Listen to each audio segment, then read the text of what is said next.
Quando nós vamos construir uma casa, um prédio, uma indústria, o que quer que seja, nós sempre temos que começar de baixo para cima. Mas na hora de projetar é o contrário. A gente tem que começar de cima para baixo para entender qual vai ser o tipo de fundação que você vai precisar ter. E a fundação geralmente é o único item que não é determinado no projeto de arquitetura, pois quem determina é o engenheiro calculista que vai escolher. Mas como que escolhe a fundação da casa? Roda a vinheta.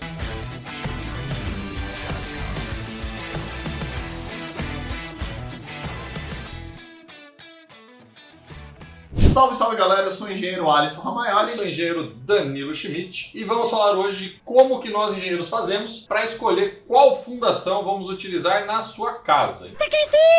Então no vídeo de hoje não vamos falar de indústria, de prédios maiores, vamos falar de casas, para facilitar.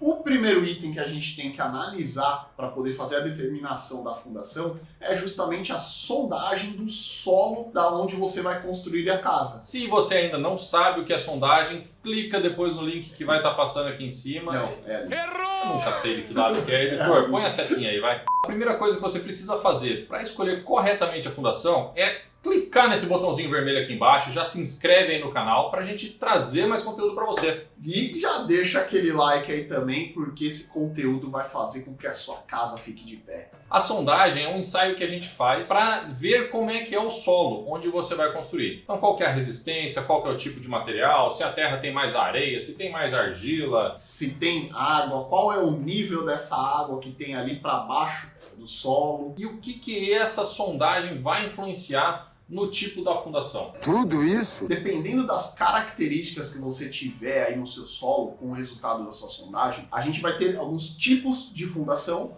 aonde vão variar com as variáveis.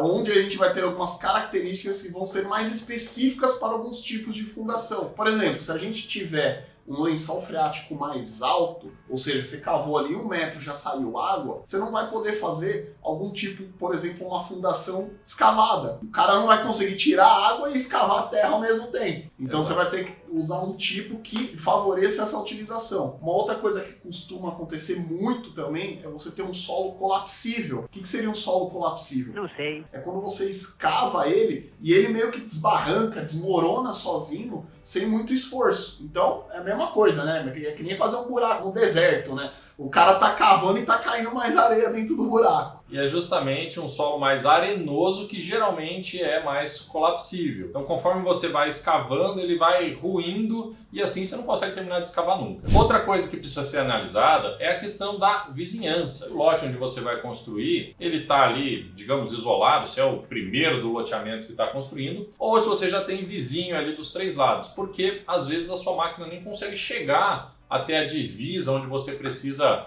realizar a perfuração. Turmada, estamos tudo louco aí. Quem diz que consegue afastar o trator? E isso pode alterar o tipo de fundação que você vai utilizar. Por exemplo, se você usasse uma fundação cravada em um bairro, vamos dizer, onde você tem construções um pouco mais... onde você tem construções dos seus vizinhos, construções mais frágeis, imagina você cravando um perfil de ferro no solo e a casa do vizinho caindo. Então você precisa também entender se o que você vai fazer dentro do seu terreno vai causar impacto na vizinhança. E por fim, se na hora que fez a sondagem, a resistência do solo deu com até 2 metros de profundidade, né? Então na hora de perfurar, não conseguiu perfurar mais do que 2 metros, talvez aí você não vá nem para uma fundação profunda dos tipos que a gente citou até agora, mas trabalhe com uma fundação rasa, uma sapata direta, um bloco, sapata corrida, radier. Caso dê mais que 2 metros, aí sim você vai ter que optar por uma fundação profunda de acordo com a profundidade da resistência do solo. Se der 50 metros, não adianta você fazer uma estaca de 20. E isso também vai variar em função do tamanho da construção, que é o segundo item que nós temos para citar agora. Obviamente que quanto maior a sua construção, mais pesada ela vai ser, né? E mais cargas ela vai ter para serem transferidas para a fundação. Óbvio. Lembra no começo do vídeo que a gente falou que o planejamento começa de cima para baixo? Certamente que sim. É justamente nessa característica. A gente precisa desenvolver todo o projeto, entender tudo que vai ter para poder dimensionar essa fundação lá embaixo. Se você não calcular o peso que você tem em cima, você não consegue calcular a fundação. Entendeu? Agora eu entendi! Uma dica extra que você pode ter aqui no vídeo é aqui embaixo na descrição, a gente está deixando um link para você fazer download de um e-book gratuito que a gente escreveu que mostra passo a passo de boas práticas para você ter uma boa execução na sua reforma. Nós desenvolvemos esse e-book com muito carinho para vocês, onde a gente detalhou passo a passo, desde a aquisição de um apartamento, por exemplo, quais são os cuidados que você deve ter, normas que eventualmente deverá seguir, passo a passo para contratações. Inclusive essas dicas desse vídeo também constam lá no e-book e tem até um checklist de vistoria para apartamentos caso você tenha comprado seu apartamento na planta. É um compilado de toda a experiência e técnica que a gente tem até hoje. Mas então, Alisson, como que a gente faz para escolher qual que é o melhor tipo ali realmente? A gente vai ter que analisar cada obra pontualmente para entender a necessidade dessa obra. É uma obra que talvez eu estou pecando um pouco mais pelo financeiro, Ou talvez o prazo está apertado? você precisa de mais agilidade na obra, ou até mesmo uma facilidade na execução. Se você tem fácil acesso a alguma metodologia aí de fundação, ou se aquilo que você escolheu, você consegue executar. Que nem o Danilo deu o exemplo. Talvez você tenha um terreno tão apertado que a máquina, por exemplo, de uma hélice contínua não entre. Então,